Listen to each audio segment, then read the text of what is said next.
The 589th edition of the MMA Gambling Podcast on the Sports Gambling Podcast Network is brought to you by Underdog Fantasy.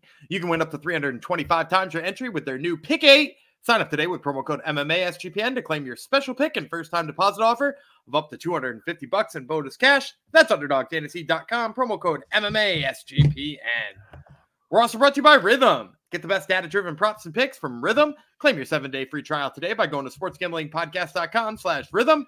That's sportsgamblingpodcast.com/RITHMM.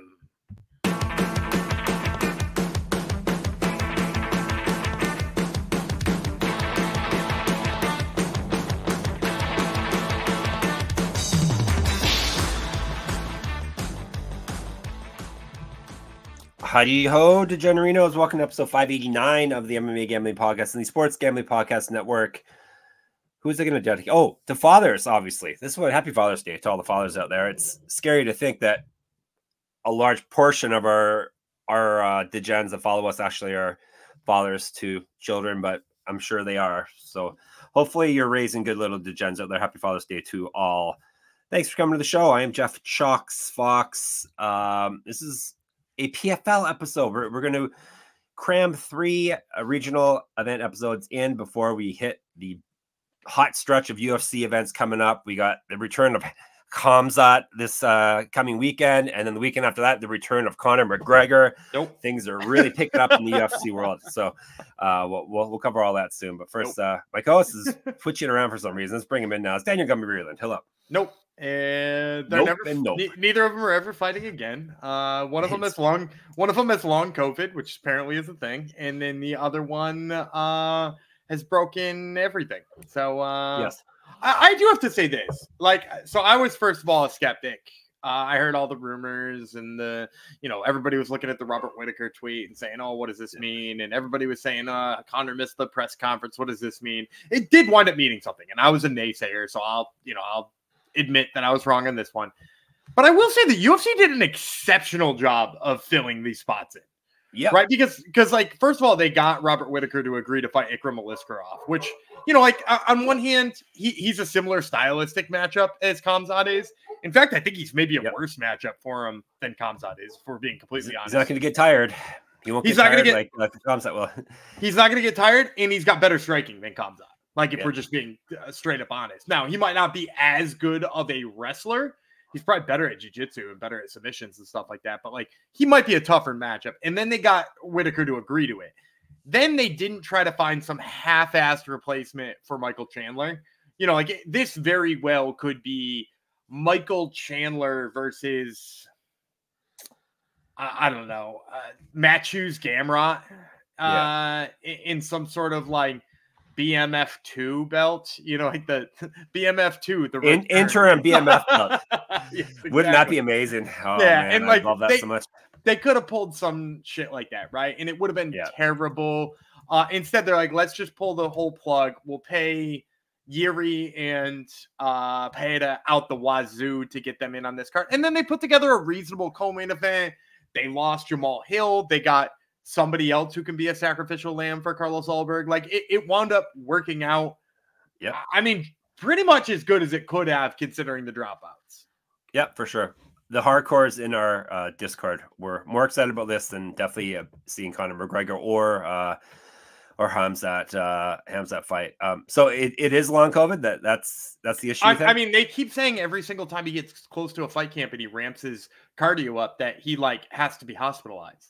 And I don't know if there's something more significantly wrong with this dude, but it seems like there was nothing wrong with him fighting every weekend until he got COVID and said he was coughing up blood. And now he can't go through a fight camp without being hospitalized 7 times. He looked horrible too. He was pictures and right. He retired until his friend, the dictator, told him he's not retiring. So right. And I'm not a medical professional by any stretch of the imagination. And I don't pretend to be, but you could see the A to B, right? He was fine in all of these training camps, he notoriously got famous by having, what was that, 7-day turnaround, 10-day turnaround? Yeah. And he did that crap all the time. And then all of a sudden he can't get through a training camp. So draw your own conclusions if you want. Yeah. No, it's true. And then Conor we have long. He doesn't want to fight. Everyone has long been saying he doesn't want to fight. The kid just doesn't want to fight, Gumby. He doesn't. But I enjoy Michael Chandler being strung along. I really enjoy this. He's not a very likable guy. He's a cheater in like that Dustin Poirier fight when he was cheating the whole time. Yeah. And yeah. I thought he was kind of insufferable on The Ultimate Fighter. And like, you know, feel whatever way you want to about the guy. I don't really care either way. Like I'm not emblazoned by people who love him. Yeah. But you're right. It is kind of funny. Like this guy is so dead set on fighting Conor and having his quote unquote red panty night that he is willing to completely ruin his career to do it. And he has. It's been, oh no, don't worry. You're going to fight in August now instead. He's been on the shelf for 2 years already. Not going to do it. It's not going to happen. Fantastic. So anyhow, we are talking about PFL. PFL went down last night. PFL 4. Maybe not last night. That. The time of people hearing this. We're not recording this at all. Yes. Last night was UFC where I went perfect and Gumby and you got one wrong. So all we need to say about that. PFL 4 went down on Thursday. Amazing pace, amazing pacing as per usual. Everyone loved that. Turn up, one of our friends in Discord went and played a full baseball game and only missed 2. So, I don't think he was exaggerating either. How did your picks do, Gumby? You hit an underdog in the main event. That's the positive. I went 8-3. And Vessel in the main event made it a good night because he was a pretty sizable underdog. At the end of the day, it was about 2.4 units up on the night on an 8-3 night. So for as chalky as it was, we wound up in a pretty good spot, likely just thanks to Litton Vessel. Yep. This goes out to, some interesting fights though, exciting fights too. It was a good night. Yeah, for sure. All right, we got to tell you about some stuff before we get into PFL. Circa has announced they're giving away $16 million in guaranteed prizes for the Circa Survivor and Circa Millions. You can sign up in Vegas and play from anywhere with footballcontestproxy.com, promo code SGP to get $50 off. That is footballcontestproxy.com, promo code SGP. All right, we're on to PFL 5, which is going down Friday. See, that's what someone in the Discord said. They need to pick a night.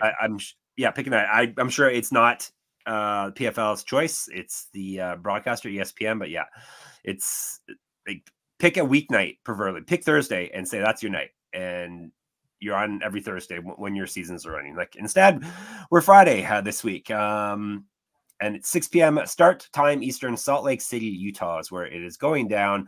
This week is all about the lightweights and the light heavyweights. We're breaking down into 2 episodes because it's tournament time, so it's I guess it's always tournament time in the PFL, but they have solid fights throughout the card. So we're going to cover every fight on the card. And there's 13, I think, this week. Does that sound right to you? Yeah, 7 and 6. Yes. I think. Yeah. Yep. So we're going to give you the first 7 from the Huntsman Center in Salt Lake City. Starting now, we have a non-tournament. No, is this tournament fight or not? Tournament, yes, late replacement tournament. Late replacement will be Andrew Sanchez. From the United States of America, he's stepping in to fight Karl Albrektsson from Sweden. Albrektsson was already in the tournament to begin with, so he is the one who has had opponents drop out on him. So Sanchez El Dirte is the nickname. He is our short notice replacement. He's 14-7, 6 knockouts, 2 submissions. He's been knocked out 5 times. 1-0 in PFL. He's won 2 straight fights. Before that, he lost 2 straight. And he's 3-3 over his last 6. So he's even Steven. He's not fought since June of 2023. He has not lost since October 2021. 5-5 in the UFC, 3-0 in the Ultimate Fighter. Regional champion, used to fight at middleweight, 2012 pro MMA debut. No odds yet as of this recording, so Gumby will give you his best guesstimates on them. Albrektsson King. Albrektsson. So I guess he's the king of Sweden. He's 14-5, 7 knockouts, 3 submissions. He's been knocked out twice, submitted once. This is his debut in the PFL. Actually, no, I thought he was in the tournament, but no, he's debuting too. This is so confusing, Gumby. Why? Yeah, he was in the tournament, but his opponent pulled out the last second. They couldn't find him a replacement as a result. Oh, the first round? Okay. Yeah, he didn't fight. Okay. All right. So did he get points for that? Do you know? I have no idea. He might have actually pulled out too. I don't know. All right, whatever. It's PFL. They kind of make it up on the fly at this point, right? Whatever the smart cage tells them to do, that's what they do. So, all right. Albrektsson, the good old smart cage. Oh, the ref cam was I really enjoyed the ref cam this week, Gumby boy. So bad. every time the fight's about to be finished, let's go to the worst camera angle we have, a bouncing around found footage style ref cam, so you can't tell what's going on. You really can't tell. Project. Yeah, you can't tell if like the person's gonna tap or what. It's great. Anyhow, they try different things. It's almost like a kid begging their parents for like a new gadget or a new toy.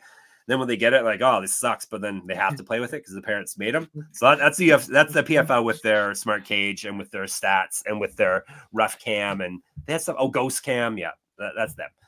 Anyhow, rant over. I do enjoy the PFL. The pacing sucks and a lot of the gimmicks suck, but I like the idea, the whole format thing.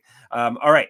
So who we're talking about again? I think Albrektsson still. I don't know. You're struggling. I was checking if he has points. He's not listed on Wikipedia as having any points yet. So who knows? I guess if he gets first round finish, he can still get enough points to go into the playoffs. Who's to say? 1-2 over his last 3, 5-2 over his last 7. Won his last 5 via TKO. He's regional champion, 2-3 in Bellator, 2012 pro MMA debut. 5 years younger than Sanchez, an inch of height, 3 inches reach over him. I guess if everybody fails drug tests again, any of these guys could get in, right? So, well, Tim Johnson showed up to his very first PFL fight on Thursday and hit a first round knockout and made the playoffs. So you can do it in one. I'm gonna say Andrew Sanchez comes in here massive underdog. Let's say plus 250 here to like Albrektsson at negative 325. And I'm actually gonna go with Andrew Sanchez. I think maybe I might be the premier Andrew Sanchez apologist out there. Do you know who he beat in the Ultimate Fighter finale? He didn't win. He didn't win the tournament though, right? Yes, he did. Really? Okay. Sorry. He's the 3-0 and tough and the champion of his season. I didn't say that part. Who did he? I don't know. He fought Khalil Roundtree. He beat Khalil Roundtree. I know that guy. That season. That is insane to think about. And that's kind of why I like him in this fight too, is that like, the thing is no matter how much better of a striker anybody is than him, he's like a really exceptionally good grappler. Like he's really good with his takedowns. He's pretty good with his positioning. Maybe his control isn't great all the time, and maybe his jiu-jitsu isn't like threatening people, but like positionally, he can win 2 rounds on just about anybody, especially in this light heavyweight tournament. And Albrektsson, not for anything, he lost to Grant Neal largely just by being out controlled in that fight. And like Grant Neal's definitely physically stronger than Andrew Sanchez, but I don't know necessarily that he's more technical or a better wrestler than Andrew Sanchez. I think Sanchez can follow that game plan to an extent and steal a couple of rounds here. So while PFL has been insanely chalky, or at least it was last Thursday, I like a big underdog out the gate here. I'll take Andrew Sanchez. I'm guessing in the mid 200s here. All right, Gumby's chasing dogs early. You're going to make some people angry. But I thought that's what people liked about you, chasing dogs. That people people just aren't happy regardless of what you do. All right. Before we move on, Underdog Fantasy makes us happy. And they have pick 8. And it's now live for the NBA Finals. Is the NBA Finals still going on, though? That's the question. As we read this, Gumby. Underdog Fantasy is going on. That's for sure. Whether the pick 8s for the NBA Finals are on or not. I'll tell you about it just in case. You can create entries with up to 8 picks, and Underdog will automatically double flex entries so you can miss up to 2 picks and still win your entry. With more picks to make and extra ways to win, the excitement is higher than ever. The best part, you can win up to 325 times your original amount. You can use specials and boosts and all flex entries. If the NBA Finals are still on, Al Horford is always the play from Gumby. Sometimes Luka. Don't miss your chance to try it out before it's gone. It could be gone already as I say this. Regardless, Underdog Fantasy will not be gone, and they have you can play every sport there, including UFC. So sign up with our code MMA SGPN to claim your special pick and first-time deposit. Offer up to $20-$50 in bonus cash. UnderdogFantasy.com, promo code MMA SGPN. These ad reads are going to be a nightmare when we have to edit this episode, Gumby. No, I think it'll be fine. Also, on Thursday's NBA game, I did the lower than on Al Horford's points. Really? I have no idea if they hit, but Porzingis is back, so you know. That's right. All right, we're going to be moving on to this is the non-tournament fight because it's that featherweight. Brahyan, spelled Brahyan. No, incorrect. You have a couple extra letters in there. You have to choose. Zurcher. I guess he's from a different country, so he's not from North America. So maybe that's how they spell it. In Mexico, I don't think they do that anyhow. Brahyan Zurcher.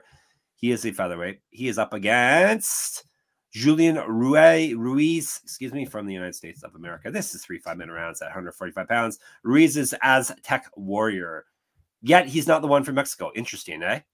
Yeah, it's I mean, the name suggests maybe ancestry. Yes, obviously they should fight for the nickname, the right to the name. Ruiz is 4-0 with 3 knockouts. This is his debut in PFL. He won his last fight via TKO, and he's 1-0 as a pro boxer. So not a massive resume for either of these guys, but they're getting their shot at the big time here. Zurcher 8-0. So someone is losing their 0. 3 knockouts, 3 submissions, 4-0 in PFL. He actually has already fought in the big stage quite frequently. 4 straight wins have come via submission. He has missed weight in the past. All right, Gumby, go ahead. Zurcher, -225 favorite is my guess. I'll say very precise. Plus 180 on the return for Ruiz. I think he's going to be better than a 2-1, but like not terribly much. And I'm going to go with Zurcher here. I think if you watch Ruiz, he's a little bit of a plotter. He's a guy who likes to come forward. But the thing that's really great about Zurcher is, to your point you mentioned, he's really good at submissions, right? Like his grappling game's really good. But even more than that, like I really like how clean his striking is and how smart he is defensively on the feet. So for a guy who's like plodding forward and doesn't like, I mean, like, I guess when Ruiz throws, he overextends a little bit, but like a guy who doesn't throw tons of volume out there, he's going to have trouble with a guy who's really smart defensively because he's not going to overwhelm him at any given point. Like he's going to throw one big shot, be out of place. Zurcher's going to pick him apart. And then on top of that too, Zurcher is really good if it gets to the ground, but even if it doesn't get to the ground in the clinch, I really like the work Zurcher does. He does a really great job in terms of his head position. He does a really good job of working down to the hips if he wants, but even if he can't get the takedown, he does a really good job of holding his opponent there, doing damage, not getting reset because, like I said, he's doing damage to the legs or he's changing levels and things like that. I think Zurcher just winds up being like, the cleaner fighter in pretty much every sense of the word here. He picks apart Ruiz. Ruiz is looking for a Hail Mary punch and pretty much nothing else. All right, there we go. So he's going to steal the Aztec Warrior name, and Zurcher will be the new Aztec Warrior. All right, I've decided. We are moving back to a tournament fight this week. As I said, is all about lightweights and light heavyweights. Here's our first lightweight fight. We're going to break down Anthony Romero, Canada. Woo-woo! He's from Canada. First is Sergio Cossio. He's from Mexico. 3 5-minute rounds. In the second round of the tournament, we tell you about Draco first. That would be Cossio. 26-9-1, 7 knockouts, 13 submissions. He's been knocked out 3 times, submitted 5 times. This is his PFL debut. 8 straight wins, 4 straight via finish. Is not lost since October 2018. 1-0 in Bellator. He's got multiple regional championships on his mantle. And correct, get the shirt, sportsgamblingpodcast.com/store. I almost moved on before I said that. 2011 Pro MMA debut. And I'm wearing a shirt right now. It's getting faded because I wear it so often. Tuesday. I forgot the night. It's almost been a year. I already forgot the night of the week. Tuesday Night Miracles coming to you very, very soon. Again. All right. Romero is the genius, just like Leaping Lanny Poffo was. I can't even say Poffo right now. He's 12-2, Mr. Romero. 3 knockouts, 1 submission. He's been knocked out once. 1-1 in PFL. 3-1 over his last 4. He lost via knockout in his last fight. 1-0 on the Contender Series. Didn't get a contract, obviously, though. Was a regional champion, 4 inches taller than Cossio, an inch of reach. The guy he beat on Contender Series wound up with a contract. The money Mike Breeden. Yeah, that's right. Which is pretty wild. It's all about timing. Yeah, it's all about timing. I'm going to say Romero, pretty big favorite here. Although he's coming in off a loss, we'll say like negative, maybe not say -200, -175, let's say, on Romero, just because he's coming off a loss. But if you look at the people who's beat him, I mean, it's like a pretty clear game plan. Like the people who have beat him, JJ Okanovich, Olivier Alba-Mercier, dudes who are like very wrestle heavy. And granted, Olivier Alba-Mercier uses hands, but like I think the threat of the takedown was there the whole time, and that ultimately like changed what Romero was doing. Like you have to be a good wrestler to beat this guy, apparently. And with Cossio, man, I don't know if you watched his fight at UFC 300 or not UFC 300, Bellator 300. But like this guy is like fairly one-dimensional. I think it was like the first 12.5 minutes of that fight, he just got absolutely dog walked all over the park. He was getting outstruck. He had no takedown defense. He looked slow. He was swinging for the fences.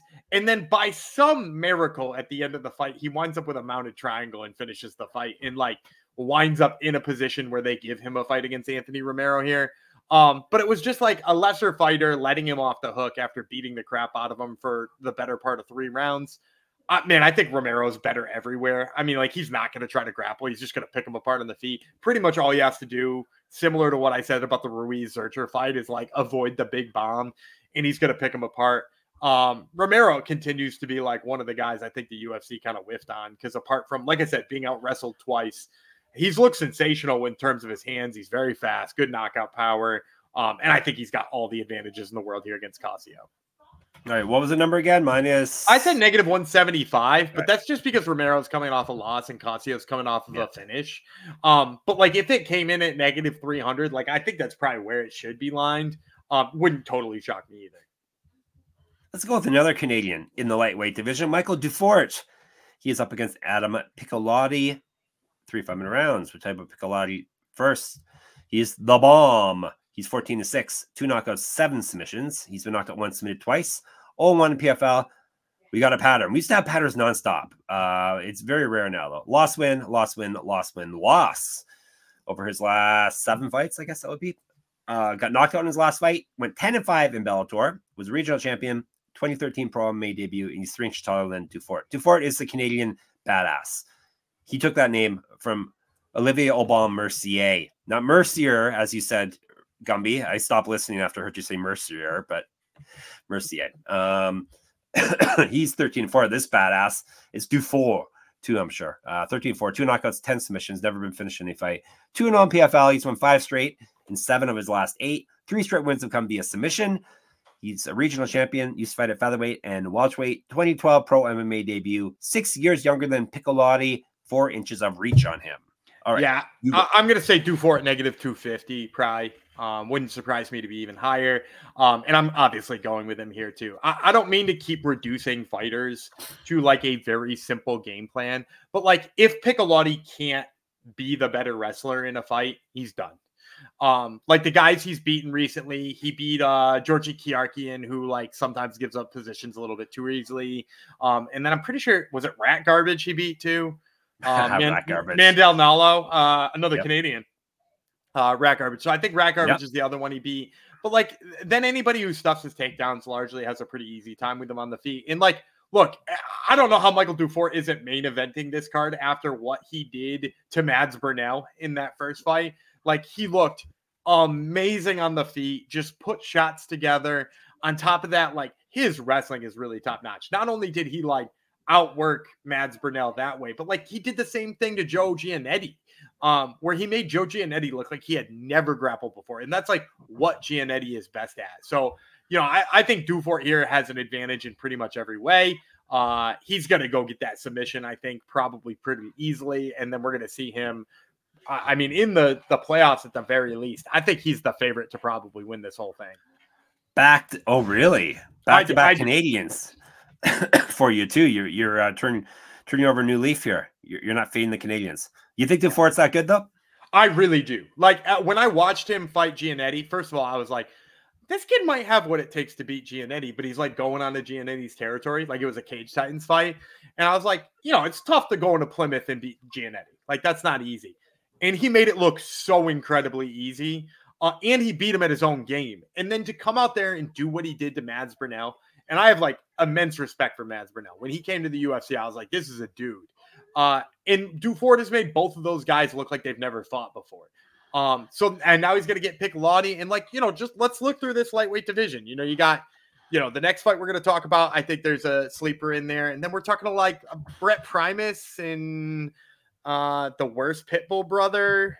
Clay Collard is probably his toughest bet. Like, I mean, like if he did what he did to Mads Burnell, I think he's going to give Clay Collard a run. So it's like him and Clay Collard for me for the most part. And maybe somebody from the next fight I'm about to talk about. Fantastic. Before you talk about it, though, I got to talk about stuff. It's my turn. I'm going to tell you about Rhythm. If you're betting on NBA player props, if the season's still on, maybe next season, then you need to download Rhythm. Rhythm is a prediction and projections app that makes data and analytics and sports betting easy for everyone. Rhythm's predictive models were born from the brains of MIT data scientists and quants with over 3 years of data to help drive you to better AI-backed betting decisions. Prop predictions are paired with trend graphs so you can see for yourself whether or not the projection has meet, making betting easier for sports bets or DFS. They changed the ad reads on me, Gumby. I'm trying to go on autopilot and I can't. One of the fun things to do with Rhythm is it's a good way to unearth some gems. Like Rhythm was on Tatum under assists, rebounds the other night when the world and Twitter said bet is over, stuff like that. The robots know, just like Gumby knows. From superstars to bench players, Rhythm finds the best player prop lines, all backed by best in-class data without you needing to endlessly scroll a sportsbook or look at multiple sites for trends and predictions. Claim your 7-day free trial today by going to sportsgamblingpodcast.com/rhythm. That's sportsgamblingpodcast.com/RITHMM.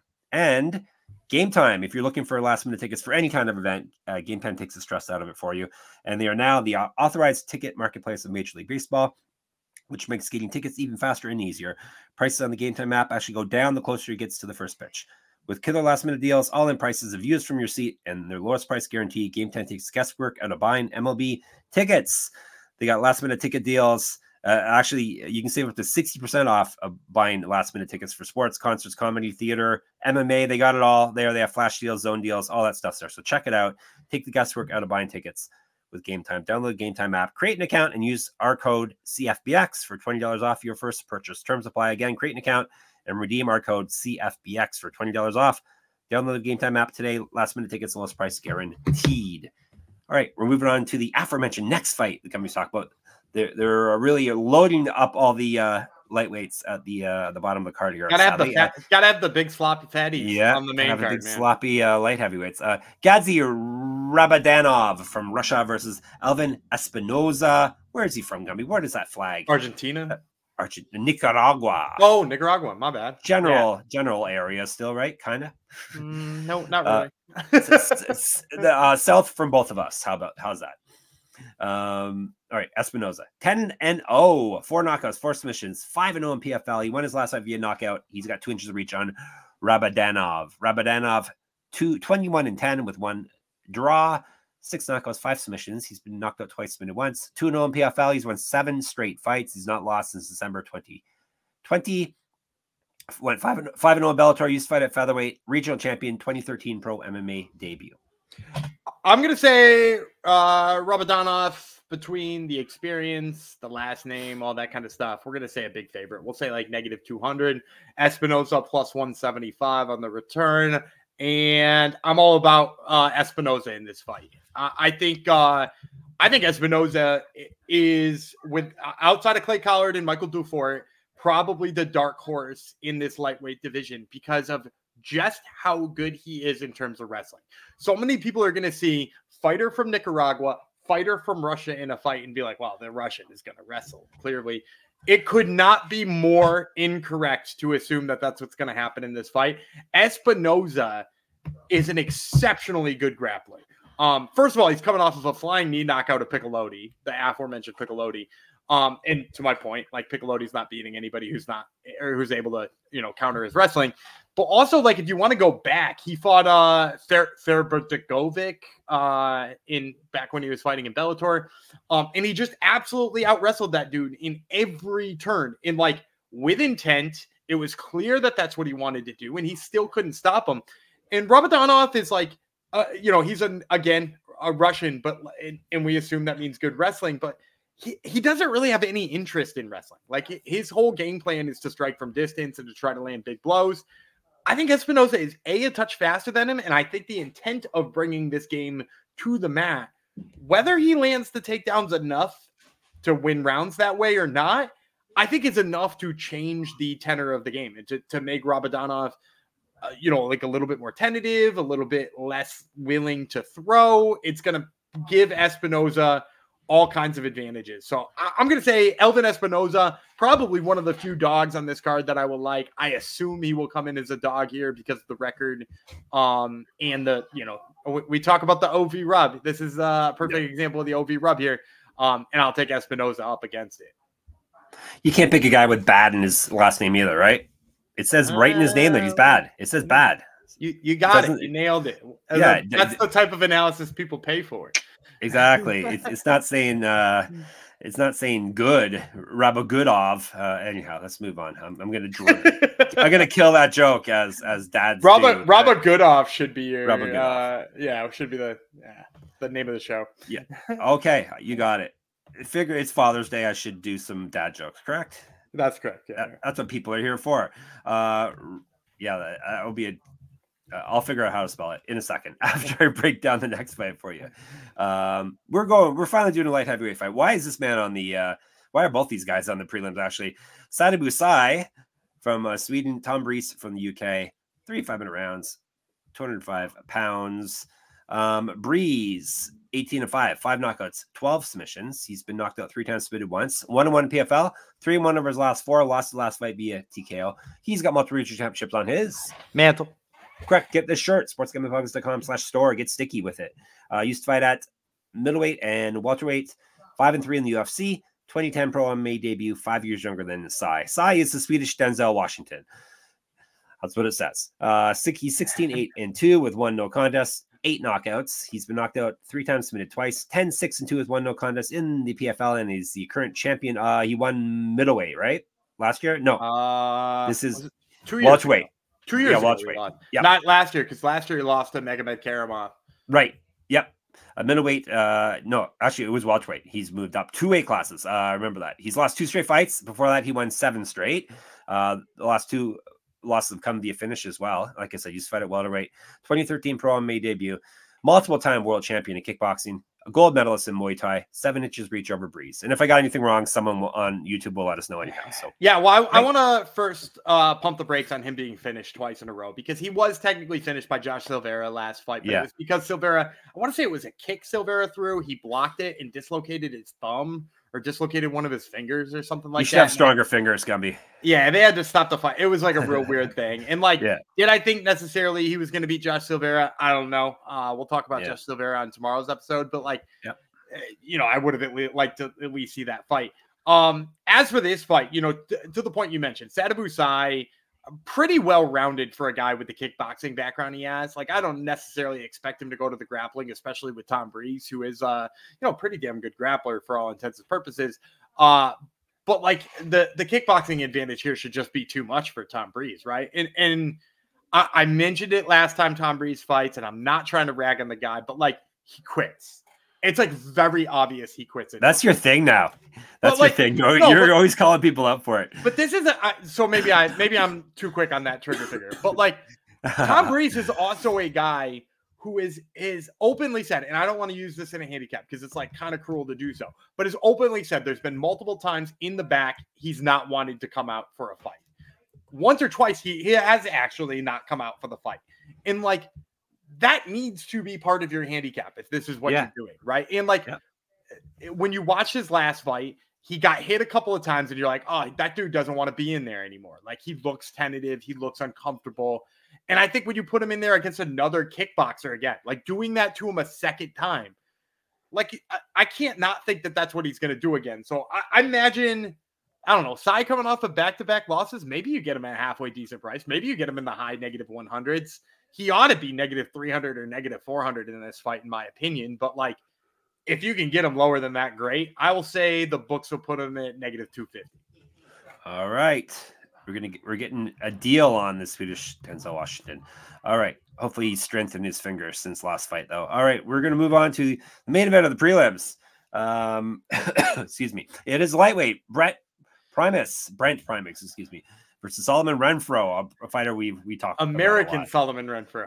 This is the original Solomon Renfro, exactly, the American one. We'll tell you about him first. The Black Dragon. That's not his nickname. It's the American Solomon Renfro. Should be his nickname. He's 11-5, 4 knockouts, 1 submission. He's been knocked out once, submitted once. 1-2 in PFL. He's lost 2 straight fights. And before that, he won 3 straight. Used to fight at welterweight and middleweight. 0-1 on Contender Series, 12 years younger than Primus. Primus 13-3 with 1 no contest, 2 knockouts, 7 submissions. He's been knocked out 1 time. 1-0 in PFL, 2-0 with 1 no contest over his last 3. Won his last fight via submission. 10-3 with 1 no contest in Bellator, and he was the champion there for 1 fight. 2010 pro MMA debut, 3-5 as a pro grappler, an inch of height over Renfro. Michael Chandler got some more shade there again. Poor guy. Yeah, he did. Well, and also, but Primus also lost his title in the worst possible way too, right? Like, isn't he the one who Or was that his second chance at the title when he lost to Usman Nurmagomedov right before Nurmagomedov popped? Okay, yeah. That might have been his second chance at the title. But anyway, Brent Primus should win this fight pretty easily. And I say that as a guy who truly appreciates Sullivan Renfro, and as weird as he is. Like, this guy constantly wins fights he shouldn't. He constantly loses fights he shouldn't. Anytime there's a big moment, he seemingly gets knocked out in the most hilarious way possible. And, like, I don't expect Brent Primus to come out here and knock him out, but I do expect Brent Primus to be able to tire him out. And that's the real problem I have with Sullivan Renfro. You know, everybody loves to use the Joe Rogan adage, like, muscles, you know, use too much oxygen and get tired. Sullivan Renfro might be the, like, case study of that, but, like, consistently working. And he's also a guy who just puts so much into everything he throws. And maybe that's why he wins fights he shouldn't, right? Is like, he puts so much into it that if he does connect, he's going to hurt just about anybody because he's got a lot of power in there. It's just not particularly nuanced. And the thing about Brent Primus is, like, he's been in there with some of the best dudes in the world. You know, he's been in there with Usman Nurmagomedov. He's been in there with Michael Chandler. He's been in there with all kinds of guys. Like, I don't see him as the type of guy who's going to get popped by Sullivan Renfro here and knocked out. So give me Brent Primus. Hopefully he goes to the cage control and just wears him down a little bit early. I don't know. With Brent Primus having lost 2 in a row, this sort of feels the same as Sadibou Sy. Like, he ought to be a negative 300 favorite, but if he was negative 175 out the gate, I wouldn't be totally shocked. So, again, I'll say negative 250, and if you can get it under that, you're getting a steal. All right, fantastic. All right, we're recapping. For the person who said we don't recap, we're recapping. Once again, I'm bringing it to your attention as I adjust myself. All right, Primus, Sy, Espinoza, Dufort, Romero, back-to-back Canadians, parlay those Canadians, Zurcher, and Sanchez, a big dog, hopefully, right out of the gate. That sound good? That's another Canadian, by the way. Oh, no, he's not Canadian, is he? No, he's not. Is Andrew Sanchez Canadian? Albrektsson is not Canadian, no way. Oh, okay. Yeah. Well, we don't have anyone named Albrektsson up here. No. You sometimes try to steal Mexicans like Lupe Godinez. It's true. And she escaped. She went back to Mexico on us, so we have to try again. All right. So that's only one half of the PFL. We're going to be back tomorrow with the second half for you. Hopefully all you fathers enjoyed Father's Day with your fathers and with your children. You can get in the Discord. Even if it's Father's Day, there will be people in the Discord. It's sportsgamblingpodcast.com/Discord. Maybe even more people in there because it's Father's Day. What else can you do? You can subscribe to our YouTube channel. Please make sure you do that. MMA Gambling Podcast. You can check us out on Twitter, SGPN MMA, and you can check out Gumby Vreeland there, at Gumby Vreeland, at Jeff Fox Writer there, and on Instagram. You can get in my Substack, check it out, see if you like the stuff I have up there. At the very least, get a free subscription and enter my weekly UFC pick'em contest. That's moneymma.substack.com. Check out Gumby's Top Turtle MMA podcast every week. Fresh episode comes out with exciting interviews, so make sure you always check that out. And of course, sportsgamblingpodcast.com is the place to go. sportsgamblingpodcast.com/store, so you can dress cool like us, and sportsgamblingpodcast.com/Patreon, so we can crush corporate gambling. We'll be back tomorrow. The Canadian Badass, Jeff Fox, and the American Denzel Washington, W. Vreeland. We'll talk to you then.